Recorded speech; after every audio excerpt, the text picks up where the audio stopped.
И така, сега обещания таро ридинг за пълнолунието. В таро ридинга за пълнолунието ще изтегля 3 карти, които ще отговорят на 3 въпроса. Първият въпрос е свързан с намеренията, които сме посяли на новолуние и които е време да направим като равносметка докъде и какви усилия сме положили, докъде сме стигнали на пълнолуние. Естествено, това не е краят, но пълнолунието е добър момент за равносметка. Добър момент да помислим какво още можем да направим, за да допринесем до това, да доведем всъщност нашето семенце до растеж. И всъщност първият въпрос, който задавам към картата е: какво би спомогнало растежа и развитието на нашето намерение, на семенцето, което сме посяли, на плановете, които имаме? Как ние да развием по-бързо нашите цели?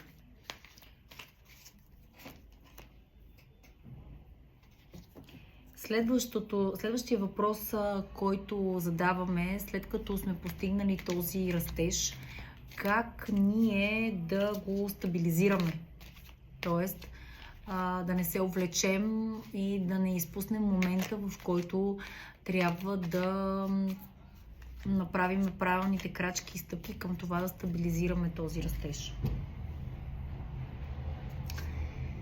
И последната карта, която ще изтегля, е как ние да се подготвим правилно, психически, емоционално и физически дори, за изобилието, което идва към нас, след като ние осъществим целите си и мечтите си.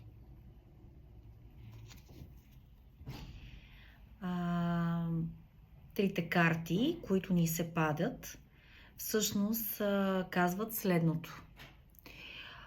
На отговора на въпроса как и какво трябва да направя, за да спомогна растежа на нашите идеи, т.е. да помогна целта ни да се осъществи по-бързо, всъщност ни се пада карта, която казва следното.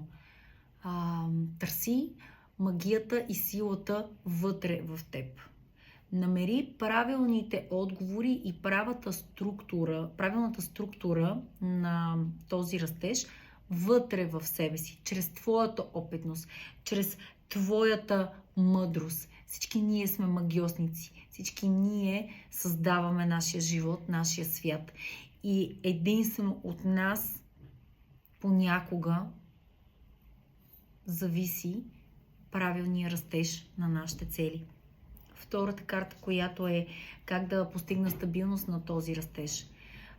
Тя ни казва, че трябва да се пазим. Че трябва това, което постигаме, да е за нас. Да ограничим външното влияние.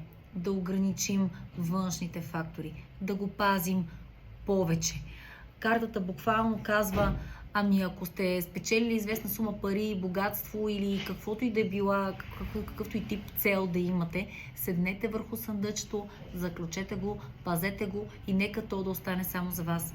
Тоест, идеята на картата този път е: не споделяйте, пазете за вас прогреса, пазете за вас и само за вас това, което се случва. В случая щастието ще обича тишината. И как мога да се подготвя за това изобилие? Картата, която ни се пада, е всъщност judgment, т.е. това, което ще имате като резултат, изобилието, което ще дойде към вас, то е напълно заслужено. То идва в правилното време за вас. Справедливо е вече да го получите. И как можете да се подготвите за него? Пейте, танцувайте, дръжте вибрациите си на високо ниво. Не дейте да влизате в нисшите енергии, заобиколете се от положителни хора, избягвайте токсичността. Как може да става това? Пречистите тялото си с музика, пречистите тялото си с танц, пречистите тялото си с разходка в природата, наблюдавайте пеперудите и по този начин вие ще подготвите себе си, тялото си, емоционалността си да поемат и да приемат изобилието, което всъщност идва към вас, когато осъществите целите си. Много ви благодаря за вниманието.